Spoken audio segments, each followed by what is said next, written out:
Okay, on to the continuing my 2015-2016 NBA season preview.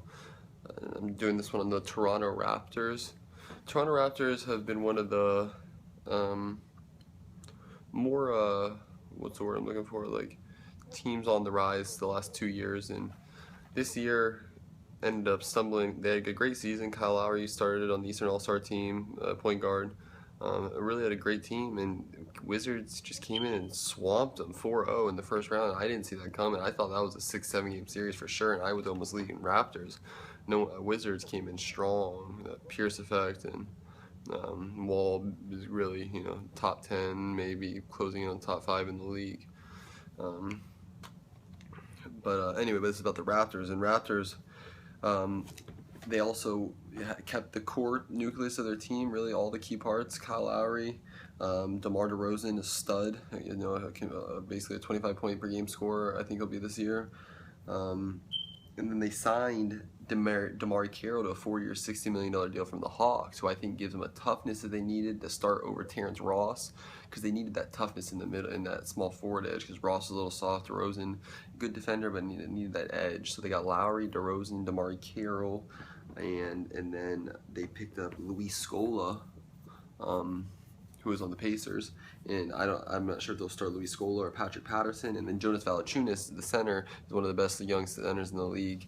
That starting lineup of Kyle Lowry, DeMar DeRozan, DeMar Carroll, Luis Scola, Jonas Valanciunas. That puts Terrence Ross on the bench, where he's better at with James Johnson, Patrick Patterson, and then Grievous Vasquez, who backed up Kyle Lowry the previous year, or previous 2 years. Grievous Vasquez left to Milwaukee, so they had to replace him and they replaced Raptors backup now is Corey Joseph from the Spurs, who won a championship with the Spurs. So I like Corey Joseph as a backup to Kyle Lowry.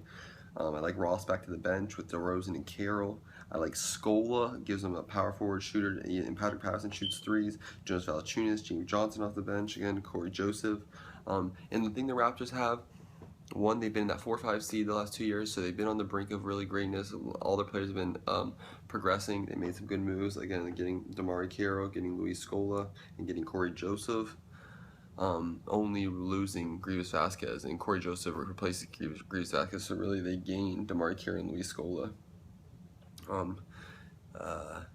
Just lost like Amir Johnson, and that was about it. But and then they also have the Drake effect. The Drake effect means a lot. Watch out for the Raptors this year. I had them in my power rankings. I had the Raptors number 3, with the big 3 being Lowry, DeRozan, Valanciunas, and DeMar Carroll being the X factor, the dark horse to take him to the next level. And like I said again, Lowry, DeRozan, and Valanciunas. Valanciunas is a stud, just kind of like the Nikola Vucevic for Magic 1911. Valanciunas is that same kind of player, if not better. Anyway, cheers.